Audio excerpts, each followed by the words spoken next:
Bonjour à tous. S'il y a bien un débat qui déchaîne les passions, c'est celui-là. La légalisation du cannabis, la légalisation du teuteux, de la bœuf, du pilon, de la marie-jeanne, du digijongos. Et il y a plein de questions autour du débat sur la légalisation. Est-ce que ce serait bénéfique, économiquement, sécuritairement parlant, juridiquement parlant? Est-ce que ce serait dangereux pour la santé des Français? Est-ce que ça amènerait de nouveaux trafics? Comment la légalisation pourrait enflammer les quartiers de France? Parce que en matière de lutte contre le trafic et la consommation de cannabis en France, on peut le dire, on pue la merde. Clairement. On a une stratégie qui est très répressive et paradoxalement, on a une des plus grandes consommations de cannabis en Europe. Une personne sur deux, et oui j'ai des chiffres, une personne sur deux a déjà consommé du cannabis, quand la moyenne européenne est à grosso merdo entre 25 et 28%. On la met en général à 27%. La France a le système le plus répressif européen sur la consommation de cannabis, juste derrière Chypre. Et Chypre, c'est pas rien. En vrai, non, c'est de la merde. Donc, la stratégie ne marche pas. Les calculs ne sont pas bons, Kevin. L'État ne contracte pas. La société est à France. Bah oui, c'est une société depuis 1947. Une des stratégies pour agir sur la consommation de cannabis et sur son trafic, c'est paradoxalement la légalisation. C'est ce que prônent beaucoup de gens. Et dans cet épisode, on va faire une hypothèse un peu provocatrice. Et si on légalisait le cannabis, ça ferait quoi concrètement dans nos vies? Avant de commencer cette vidéo, je t'invite évidemment à liker, à commenter, à partager et surtout à t'abonner à la chaîne de Georges, parce que c'est très important. Pourquoi c'est important? C'est important pour le référencement. Légaliser la bœuf, où, quoi, quand, comment et avec quels moyens? C'est parti.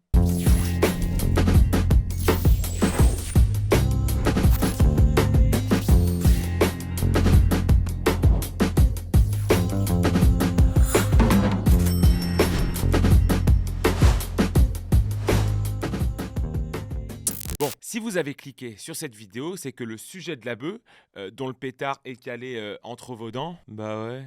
Mais alors, rangez la bécane, puisque le partenaire de cette vidéo, c'est Flore Factory. Flore Factory, c'est du CBD. C'est une boutique de cannabidiol. Mais alors, c'est quoi le CBD? C'est une alternative légale au fameux cannabis. Contrairement au pétard, au joint, le CBD n'a pas d'effet psychoactif puisqu'il a des taux de THC bien inférieurs au cannabis. On peut l'utiliser si on est anxieux, si on est stressé et ça peut même favoriser le sommeil. Et surtout, c'est peut-être le point le plus important, c'est une très bonne alternative au cannabis si vous souhaitez arrêter le cannabis. Cannabis qui, on le verra, peut faire des ravages sur votre petit cerveau. Contrairement au CBD qui est parfaitement inoffensif. Et en plus, en fumant le CBD, on file pas de l'oseille à Daesh.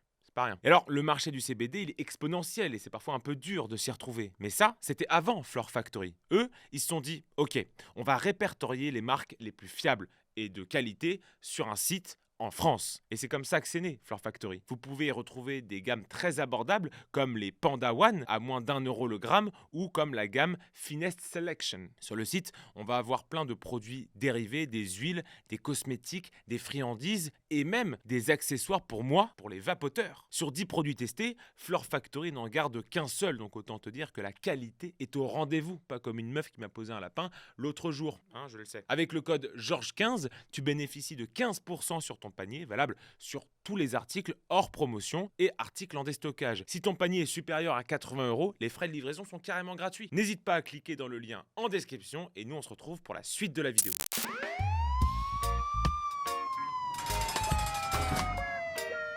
Avant de commencer cette vidéo, j'aimerais qu'on fasse un peu de définition des termes du sujet, comme quand on fait une disserte, et non l'inverse.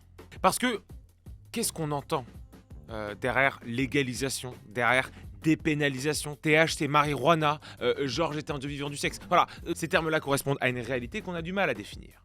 Donc je vais vous expliquer. Le cannabis est une drogue. Je ne vais pas entrer dans le débat sur qu'est-ce qu'une drogue, ce serait très long, puisqu'une définition dépend d'où on parle, évidemment. Médicalement, une drogue, c'est une substance qui modifie le comportement de l'usager qui prend cette drogue. On a des drogues légales comme l'alcool, la caféine et les médicaments sur ordonnance et des drogues illégales comme le cannabis, la coke, les extas, surtout les punishers et tout ce qui s'approche de près ou de loin de la station Stalingrad à Paris. Bon, et qu'est-ce qui fait que le cannabis est une drogue? Eh ben, c'est le THC. THC, qu'est-ce que ça veut dire? Ça veut dire le tétrahydrocannabinol, la substance active du cannabis qui est l'équivalent pour l'alcool de l'éthanol.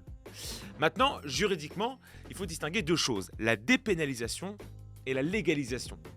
La dépénalisation, c'est quand la possession et l'usage d'une substance n'est plus un crime, mais fait l'objet de sanctions qu'on dit civiles, comme une amende. Hop, tu fumes, 250 €. Quand on dépénalise, on ne légalise pas, on minimise les conséquences juridiques de celui qui consomme. Et c'est ce qu'a fait le Portugal avec toutes les drogues depuis 2001. On y reviendra. La légalisation, c'est le fait qu'une substance soit permise dans la loi, dans des circonstances réglementées. C'est le cas de l'alcool en France, par exemple. Pour en vendre, il faut avoir une licence et pour en acheter, il faut être majeur. On y reviendra sur l'exemple du Pays-Bas parce qu'en fait, ils ne sont pas vraiment légalisés. Mais quand on parle de légalisation, on peut parler du Canada, on peut parler de l'Uruguay et de certains Américains. Et nous, c'est cette hypothèse de légalisation qu'on va prendre dans cette vidéo.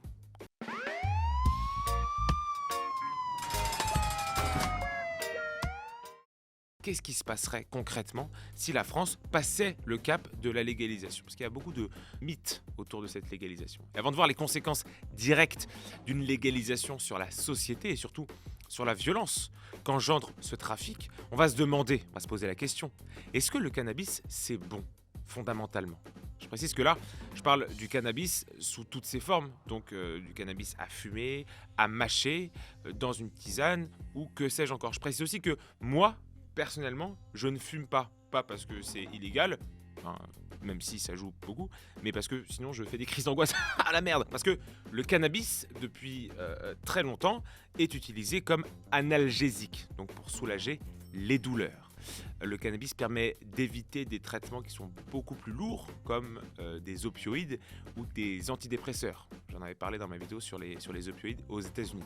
Il y a plein d'études qui montrent que le cannabis avec un taux de THC contrôlé, c'est très important, avait des effets bénéfiques sur des malades souffrant par exemple de sclérose en plaques ou de douleurs chroniques non cancéreuses. Études réalisées, je vous la mettrai dans la description, par l'université de McGill à Montréal, sous la supervision du professeur Mark Ward.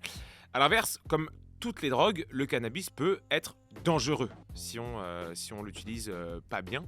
Par exemple, une étude du journal britannique médical, le BMJ, a montré que l'utilisation trop jeune du cannabis peut favoriser, voire créer des symptômes de troubles psychiatriques, qui plus est pour les personnes prédisposées, notamment prédisposées génétiquement. Ton père est schizophrène et tu fumes de la beuh à 15 ans, il y a de grandes chances que toi-même, tu développes des symptômes de schizophrénie. Voilà, donc je fais les deux camps, les pros et les anti.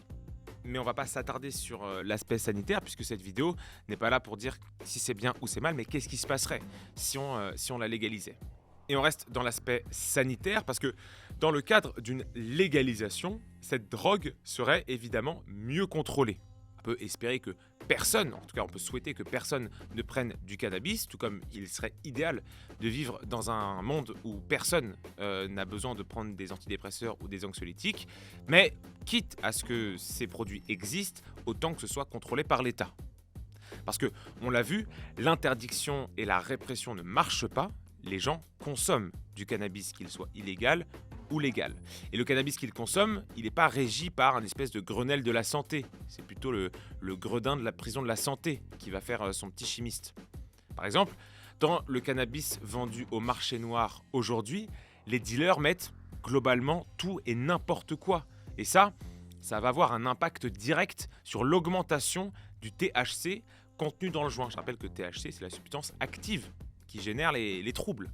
En premier lieu, les dealers mélangent la marchandise avec du verre pilé et des billes de verre, ce qui est, tu t'en doutes, pas idéal quand tu le fumes. Concernant le THC, on est passé de 6% en moyenne à 28% en 2019.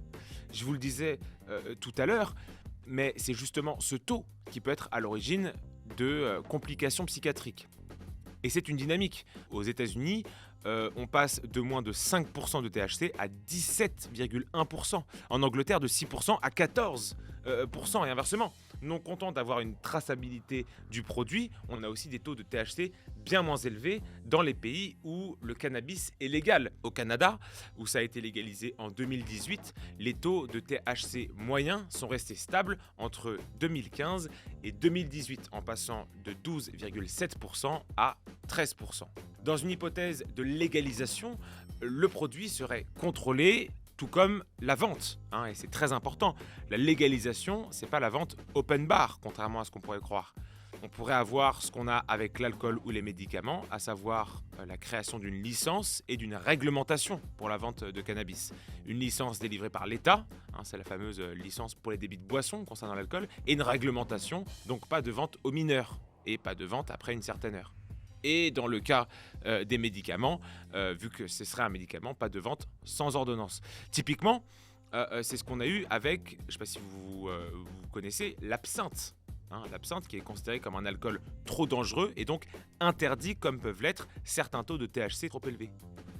Quand l'absinthe a été de nouveau légalisé, on a défini un taux de thuone autorisé. Le taux de thuone, c'est le composé chimique qui faisait un peu turn up tous les artistes qui marchaient à l'absinthe à l'époque. Donc une vente légale mais encadrée et interdite aux mineurs dans le cadre récréatif, et évidemment soumis à ordonnance dans le cadre thérapeutique. Mais alors, la question à 15K francs, 15 000 francs, est-ce qu'on peut, en légalisant la drogue, s'attendre à une explosion de son utilisation? C'est vrai ça. Si on peut désormais acheter cette drogue n'importe où, quand on veut et quand on peut, on n'est plus obligé d'aller dans des sombres fours où ça pue la pisse pour être certain que ça peut inciter à franchir le pas. Et la facilité d'accès peut inciter certaines personnes à franchir le pas, à passer le cap. À passer le cap du t'es pas cap à capella. Ça veut rien dire, mais c'est stylé. Eh bien, là encore, il faut se tourner vers les pays qui ont légalisé le cannabis. Et on se rend compte que, en fait, c'est un peu une contre-vérité, ça. La disponibilité légale du cannabis n'entraîne pas nécessairement une explosion de sa consommation. Au Canada, par exemple, après la légalisation, la consommation a certes augmenté, mais autant qu'elle augmentait du temps de son interdiction. On passe de 15% en 2018 à 16,8% en 2019. En Uruguay, on passe de 5,6% en 2011 à 9% en 2016, 3 ans après sa légalisation. Sachant aussi qu'on n'est pas sur le même produit, puisqu'il est désormais contrôlé par l'État et que sa consommation est tendanciellement moins dangereuse, puisqu'il y a moins de THC, que quand on foutait de la Morora, des crampons 90 et de l'acide acétylsalicylique. Et parfois, la légalisation peut même entraîner une baisse de la consommation chez les jeunes, comme ça a été le cas dans l'État du Colorado ou dans l'État de Washington, puisqu'on a des restrictions d'accès assez dures, assez fortes, qui vont limiter l'accès de la drogue aux jeunes.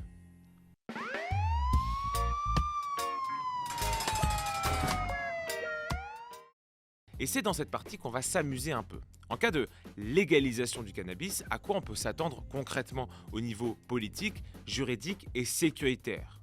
Et il faut qu'on parle de ce que les spécialistes appellent le coût social du cannabis. Le coût social, c'est toutes les dépenses publiques liées à cette drogue, donc liées à la répression, à la justice, à la santé et à la prévention associée à l'usage d'une drogue. En France, ce coût social pour le cannabis, il est estimé à 7,7 milliards d'euros par an. En légalisant, certains disent qu'on aurait 3 gains absolument gigantesques. Déjà, on libérerait le judiciaire et le répressif, puisque je le rappelle, en France, 56% de l'activité proactive des policiers est la répression de l'usage de stupéfiants. En termes judiciaires, 10 à 12% des condamnations pénales étaient liées au cannabis. On a 50 000 condamnations par an liées à la législation sur les stupéfiants, dont le cannabis est une part importante. Je vous cite un article lié au sujet. Entre 2014 et 2015, 56% des infractions révélées par l'action des forces de l'ordre étaient liées aux stupéfiants, parmi lesquels 85% concernaient un usage simple et 90% touchaient au cannabis. Et pendant que la police est occupée avec des infractions, elle ne peut plus assurer d'autres missions comme la sécurité dans les rues ou même la disponibilité en cas de crime par exemple. Dans tous les pays où le cannabis a été légalisé, on a eu paradoxalement une baisse de l'insécurité liée à une meilleure disponibilité des forces de l'ordre. C'est le cas des États-Unis, c'est le cas du Canada et c'est le cas en Uruguay. Et tout un pan de l'insécurité liée au trafic va être évacué du coup. Beaucoup moins de règlements de compte et diminution progressive de la place des mafias dans les quartiers. Et c'est encore une fois ce qui s'est passé aux États-Unis avec l'abandon progressif des quartiers par le crime organisé mexicain notamment, El Famoso Cartel.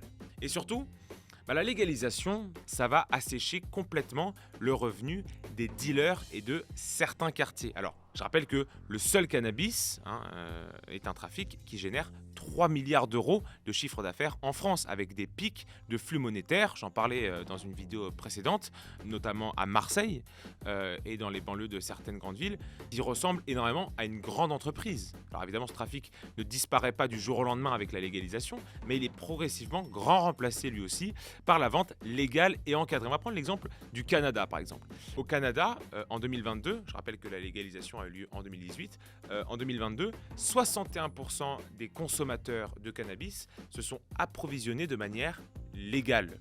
Et un autre chiffre sur l'Uruguay, selon l'ex-secrétaire de l'Office national des drogues du pays, en 10 ans, la légalisation a enlevé 20 millions de dollars annuels aux organisations criminelles, ce qui est énorme à l'échelle d'un pays. Si on applique ces chiffres-là à la France, en cas de légalisation, on peut s'attendre à ce que le trafic ne rapporte plus que 1 milliard et 1 milliard et quelques. Donc grosso merdo, sur 10 personnes qui vivaient sur le trafic de cannabis, 6 personnes sont obligées de faire autre chose. Une grande majorité pourrait être amenée à faire quelque chose de légal et évidemment d'autres, c'est un peu le contre-coup de la légalisation, d'autres se tourneraient vers le trafic de drogue resté illégal comme la cocaïne ou les amphétamines, voire des trucs encore plus graves comme des vols à l'arraché, des cambriolages violents, enfin bref, on peut s'attendre à ce qu'il y ait une explosion d'une criminalité beaucoup plus violente aussi. C'est aussi ce que ne disent pas ceux qui sont pour la légalisation. Mais pour rester sur la question qui est légitime, est-ce que ces trafiquants vont se tourner vers des drogues plus dures ? Oui et non. Déjà, le profil du consommateur de cannabis n'est absolument pas celui qui consomme des drogues plus dures, style cocaïne ou ecstasy. C'est-à-dire que le dealer qui n'a plus de boulot parce que le cannabis est légal, s'il se tourne vers la vente de cocaïne ou d'ecstasy, il n'y aura pas forcément plus de demandes. Pas parce que le cannabis est légal qu'on se met soudainement à prendre de la coke ou des extas. Et c'est là que c'est intéressant si on prend le cas de l'Uruguay.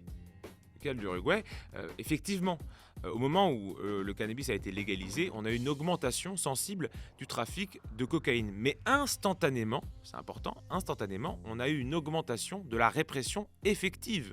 Pourquoi ? Vous allez me dire, pourquoi on a une augmentation de la répression ? Parce que maintenant, il y a beaucoup plus d'effectifs de police pour gérer ce trafic-là, vu qu'ils sont plus emmerdés à gérer des mecs qui fument dans la rue ou qui sont en train de dealer en bas des tours. Et on a aussi beaucoup plus de places de prison, puisque aujourd'hui, en France, 18,2% des places de prison, soit un détenu sur 5, l'est pour trafic de stupéfiants.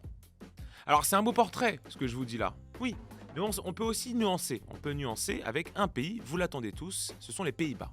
On le sait, les Pays-Bas ont un espèce de flou artistique sur les drogues. Tu peux pas vraiment vendre, tu peux pas vraiment produire, mais tout ça, toutes ces lois-là s'arrêtent dès lors que tu entres dans un coffee shop. Là, dans le coffee shop, il n'y a plus de loi. Au niveau sanitaire, ça a marché, concrètement, puisque les Pays-Bas ont gardé une consommation bien inférieure aux Français, et ce, même après les réformes sur le cannabis. Plus largement, les décès dus aux overdoses sont les plus faibles d'Europe, avec un ratio de 9,1 décès par million d'habitants. Mais parallèlement, alors est-ce que c'est la position géographique des Pays-Bas, sa législation d'enfants de 5 ans ou la prise de poids de Wesley Schneider, mais le pays est devenu une espèce de plaque tournante européenne des drogues dures type cocaïne, MDMA ou ecstasy, jusqu'à devenir une forme de narco-État ou d'État failli, où un spécialiste des affaires criminelles, Peter de Vries, s'était fait fumer, littéralement. Mauvais jeu de mots, mais s'était fait tuer en sortant d'une radio où la légalisation, si elle est mal gérée, peut entraîner une explosion de la criminalité et du crime organisé. Par ailleurs, ça peut aussi avoir un impact négatif, comme une légère augmentation des accidents de la route en Californie qu'on va imputer à la consommation de cannabis. Et plus généralement, si la législation n'est pas sévère avec les jeunes, n'est pas répressive avec l'usage de stupéfiants pour les jeunes, pour les moins de 18 ans ou les moins de 21 ans aux États-Unis, on peut aussi avoir une explosion des troubles psychiatriques. Et alors en termes de thunes, en termes de moulaga, combien une légalisation du cannabis rapporterait à la France ? Alors déjà, pour répondre à la question, il faut déjà se dire combien ça ne nous coûterait pas. Il faut retirer toutes les dépenses liées à la lutte contre cette drogue.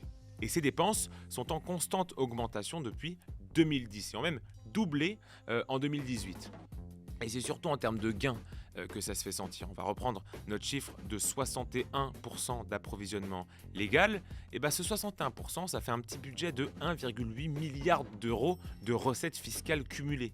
À ces recettes fiscales, on y ajoute la création d'emplois légaux, parce que si on ouvre des coffee shops, ça emploie des gens, dans la production et, comme je le disais, dans la vente, et potentiellement les retombées économiques positives de géographie actuellement peu productive à cause de ces trafics-là. C'est pas dans les quartiers nord qu'on va inventer la PS6, si vous voyez ce que je veux dire. Et c'est prouvé, il y a une corrélation négative entre la production illicite de drogue et la croissance économique d'un territoire ou d'un pays. Je vous mets l'étude en description. Ces recettes pourraient aussi être réinvesties dans la prévention de la drogue, parce que actuellement, le discours préventif des pouvoirs publics est perçu comme contradictoire, sachant que la drogue est illégale. En légalisant, on pourrait penser à un pourcentage des recettes réinvesties dans la recherche et dans la prévention de la drogue. Parce que, il faut bien le reconnaître, beaucoup de gens n'osent pas aller voir des spécialistes ou parler de leur addiction au cannabis, puisqu'il y a un volet pénal important. Tu veux parler de ton addiction au cannabis et tu finis avec un mandat d'arrêt, ça casse les couilles. Et c'est pas moi qui le dis, c'est un rapport du Sénat qui explique que la pénalisation du cannabis empêche l'orientation des jeunes usagers vers les consultations de spécialistes ou même vers un internement. Alors je sais ce que vous allez me dire. Mais Georges, légaliser le cannabis, c'est du laxisme, c'est un truc de gauchiste. Déjà, il faut distinguer deux choses. On peut être contre la drogue en elle-même, c'est mon cas, je suis contre les drogues de manière générale, mais pour sa légalisation. Exemple, je suis triste que des gens consomment des antidépresseurs. Je suis triste que les gens soient alcooliques, certaines personnes soient alcooliques. Mais je ne suis pas pour que les gens qui sont alcooliques, les gens qui utilisent des antidépresseurs se fournissent sur le marché noir, parce que ça rendrait ces deux drogues-là encore plus nocives. Ensuite, de toute manière, les gens continueront à consommer du cannabis, même en mettant en place une stratégie encore plus répressive, et c'est ce qu'on voit depuis les années 2000, les gens continueront. Légaliser le cannabis, ce serait une décision, selon moi, pragmatique, qui régulerait une pratique qui existe avec ou sans l'État. Et ce serait d'ailleurs une bonne action économique, juridique, sécuritaire et surtout une bonne action de santé publique. Par ailleurs, en faisant cette enquête, je me suis rendu compte qu'une majorité de gens, aujourd'hui en France, sont pour la légalisation et la dépénalisation. Une majorité, sauf certains territoires, les quartiers. Les quartiers sont contre la légalisation parce qu'ils perdraient toute leur principale source de revenus. Mais alors, dites-moi, vous, dans les commentaires, qu'est-ce que vous en pensez de cette légalisation? Est-ce que vous pensez que le jeu en vaut la chandelle? Est-ce que vous-même, vous êtes consommateur de cannabis? Est-ce que vous avez déjà essayé? Est-ce que vous comprenez le raisonnement de ceux qui sont pour? Est-ce que vous comprenez le raisonnement de ceux qui sont contre cette légalisation pour un souci juridique, sanitaire, enfin bref. Dites-moi ce que vous pensez de cette légalisation dans les commentaires. Merci à tous d'avoir suivi cette vidéo. N'hésitez pas à liker, à commenter, à partager et surtout à vous abonner à la chaîne de Georges. C'est très important pour le référencement. Prenez soin de vous et de vos proches. Vive la France et vive ce qu'il en reste. Time!